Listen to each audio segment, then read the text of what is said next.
জাতীয় নির্বাচন ঘিরে দেশের রাজনীতিতে জমে উঠেছে নতুন মেরুকরণের রোমাঞ্চকর খেলা। আওয়ামী লীগের কার্যক্রম নিষিদ্ধ ও নিবন্ধন স্থগিত হওয়ার পর একসময়ের ক্ষমতাধর দল এখন পুরোপুরি দৃশ্যপটের বাইরে। ফলে রাজনীতির মাঠে তৈরি হয়েছে বড়সড় শূন্যতা, যেখানে কে কার সঙ্গে যাবে, কে কাকে পাশে টানবে আর কে থাকবে একক চালকে, তা নিয়ে চলছে হিসাব নিকাশের উত্তেজনাপূর্ণ খেলা। রাজনৈতিক বিশ্লেষকদের মতে এই মুহূর্তে মাঠের রাজনীতিতে বিএনপি অপ্রতিদ্বন্দ্বী শক্তি, যার চারপাশে ঘনীভূত হচ্ছে সম্ভাব্য জোট ও সমঝোতার নানা সূত্র।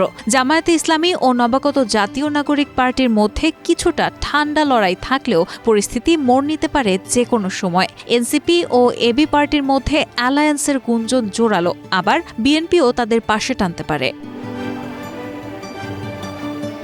ইসলামী আন্দোলন সহ বেশ কয়েকটি ইসলামপন্থী দল নির্বাচন ঘিরে সমঝোতার পথে হাঁটছে, আর বাম ও সেকুলার ঘরানার দলগুলোর মধ্যে ঐক্যের আভাস মিলছে। সব পক্ষেরই লক্ষ্য এক, ভোটের আগে ক্ষমতার ভাগে জায়গা নিশ্চিত করা।